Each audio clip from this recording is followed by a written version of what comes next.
Sir नमस्कार. नमस्कार दादाजी, बोला. सर मटन पेल्याची खाल्ली तर त्याचा सेक्ससाठी काही फायदा होतो का, याबद्दल माहिती पाहिजे होती. परत एकदा विचारा मला.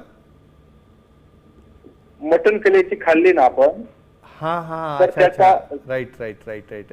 म्हणजे तुमच्या आहारामध्ये नॉनव्हेजमध्ये मटन आणि त्यातल्या त्यात लिव्हर किंवा कलिजे भाग असेल तर काय फायदा होतो, बरोबर आहे? बरोबर सर. चल चल, व्हेरी गुड क्वेश्चन. सांगूया तुम्हाला.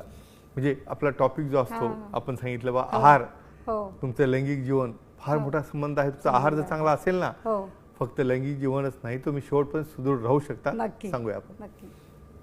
प्रत्येकाची आवड निवड वेगळी असते. अहो, व्हेजमध्ये सुद्धा भरपूर आयटम्स आहेत. व्हेजवाला नाही, काही अडचण नाही.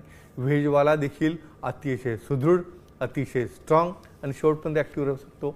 आता यांचं म्हणणं आलं की नॉनव्हेजमध्ये या ठिकाणी काय घटक असतात, कुठल्या घटकांमुळे त्या ठिकाणी तुमचं लैंगिक जीवन स्ट्रॉंग राहू शकतं.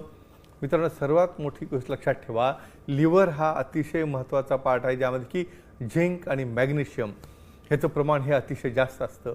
जेव्हा झिंक आणि मॅग्नेशियमचं प्रमाण जास्त असतं त्यावेळेला तुमच्या लिव्हरमध्ये जे होणारं मेटाबॉलिझम आहे त्यामध्ये टेस्टोस्टेरॉनच्या मात्रा वाढतात. टेस्टोस्टेरॉनच्या मात्रा वाढल्या की आपोआपच तुमच्या अवयवाकडे जाणारा फ्लो देखील वाढतो, ब्लड सप्लाय वाढतो. आणि परत मित्रांनो, हे फक्त पुरुषांसाठीच नाही, तर स्त्रियांमध्ये देखील त्यांचा आहार, त्यामध्ये जर त्या ठिकाणी नॉनव्हेज असेल किंवा आवडीने त्यांचं व्हेज असेल, हा पार्ट जर त्यामध्ये राहिला तर नक्कीच त्यांना देखील त्या ठिकाणी क्लायटोरिसकडे जाणारा फ्लो, ऑर्गनकडे जाणारा फ्लो आणि त्यांना होणारी इच्छा, भावना, ॲक्टिवेशन या सर्व गोष्टींसाठी त्याचा फायदा होत असतो.